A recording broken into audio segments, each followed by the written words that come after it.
네, 안녕하십니까. 쑥쑥TV 박병희 중개사입니다. 오늘 시간은요, 그 임대료 상한제, 그러니까 임대보증금 상한제에 대해서 정말 이게 재산권 침해가 아닌가 사실 생각은 들거든요. 근데 이에 대해서 이제 어떤 법의 해석을 놓고 있는지 지난번처럼 FAQ로 한번 알아보도록 하겠습니다. 자, 임대료 상한 제한은 5% 이내로 지금 결정이 돼 있죠. 이거 언제부터 적용되는 건지, 자, 임대료 제한은 존속 중인 계약, 지금 이제 계속되던 계약 있죠. 그 계약에서 임대료를 증액하거나 계약 갱신 요구권 행사하는 경우에 적용됩니다. 이 뜻은 계약이 만료가 안 돼도 형평상 임대료를 증액하는 것을 적용할 수 있다라고 한 거예요. 네, 그래서 계약 갱신을 하거나 아니면 존속 중에서 임대료 증액하거나 이럴 때 5%로 상한을 하겠다라는 내용입니다. 두 번째 질문은요. 갱신 시 임대료 상한 5%의 의미는 임대인이 요구하면 무조건 5% 올려줘야 되는 것인가? 그렇지는 않다고 합니다. 5% 임대료는 증액할 수 있는 상한이고 임대인과 임차인은 그 범위 내에서 협의를 통해 임대료를 정할 수 있다고 합니다. 이렇게 되다 보니까 이런 문제가 발생이 됩니다. 그럼 임차인의 동의가 없으면 증액 못하는 거 아니냐? 네, 그렇지는 않습니다. 이거를 가끔 악용했던 또 임차인들이 계셨어요. 나 동의 못 해주겠다. 예, 그렇게 말씀하시는 분 계시는데, 지자체, 여기 읽어보세요. 이제 지자체, 지역별 임대차 시장 여건 고려하여서 5% 범위 내에서 조례로 달리 정할 수 있고, 당사자 간 협의 이루어지지 않을 경우, 통상적인 차임 증감 청구권 행사와 동일하게 임차 주택에 대한 조세 공과금, 그 밖에 부담 증감이나 경제사정 변동으로 인해서 적절치 아니함을 들어서 증액 청구할 수 있습니다. 전에 아까 앞에서 얘기한 것처럼 도중에, 계약 도중에도 이게 심각한 경제사정이 변동되면은, 예를 들어서 경제사정 변동이란 뭘까요? 임대보증금이 심각하게 오른 경우요. 이런 경우는 증액 청구를 중간에도 할 수 있어요. 계약이 끝나야만 하는 줄 알고 계시는데 그게 아니라 계약 도중에서도 이게 증액 청구를 할 수 있는 건데 이거를 1년으로 범위를 정해 두었어요. 1년 내에는 못하는 것처럼.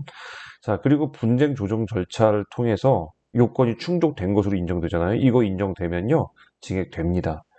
결국 소송 가가지고 또는 이제 분쟁 조정 절차까지 가가지고 그렇게 미련하게 하는 것보다는 사실 5% 범위 올려주는 것도 상당히 임대인 입장에서는 거의 손해예요.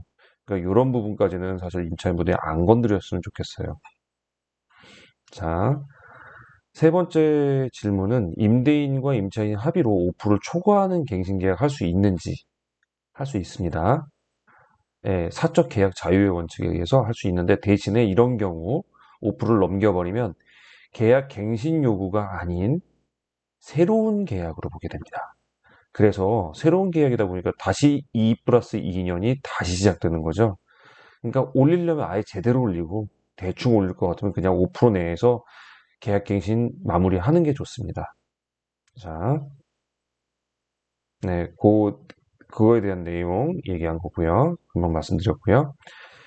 개정법 시행 전에 이미 임대료 5% 초과 증액해서 한 경우, 예, 이런 경우에도 지금 현재 없겠죠. 그러니까 개정 전에 5% 초과 증액으로 계약을 연장을 합의를 했어요. 근데 아직 만료는 안 된 거예요. 이런 경우 아직 기간 남아있는 동안에 5%로 조정할 수 있는지 할 수 있습니다. 근데 안 해도 돼요. 안 하면 2 플러스 2가 다시 시작하는 거예요. 그렇죠?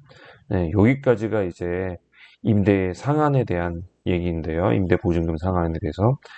사실 이 문제가 좀 말이 많아요. 어떻게, 사실 재산권이잖아요. 한 사람의 재산권을 국가가 개입해서 그것을 한계를 정한다?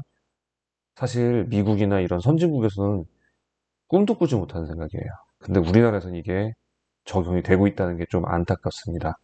자, 이 부분에 대해서 이제 어떻게 정리될지 모르겠는데 지금 임대차 3법에 대해서 국토교통부의 지침들이 하나둘씩 이제 패소하고 있는, 법원에서 패소하고 있는 게 지금 나오고 있어요. 이제 1심 재판에서 지금 패소를 했는데 이제 이게 대법원까지 갈 것 같고, 만약에 대법원까지 가서 어떠한 판결이 나올지는 한번 주목해 봐야 될 것 같습니다. 지금 법의 논리에 대해서 상당히 심하게 빗나간 부분이 굉장히 많아요. 그러니까 법적인 논리를 너무 해친 게 많기 때문에 아마 이게 속속들이 임차인의 패소로 점점 나타날 것 같아서 약간 안타깝긴 합니다. 네, 추후에 이런 판결들 또 판례들 나오게 되면 한번 모아서 정리해 보도록 하겠습니다. 오늘 여기까지고요. 지금까지 시청해 주셔서 감사합니다.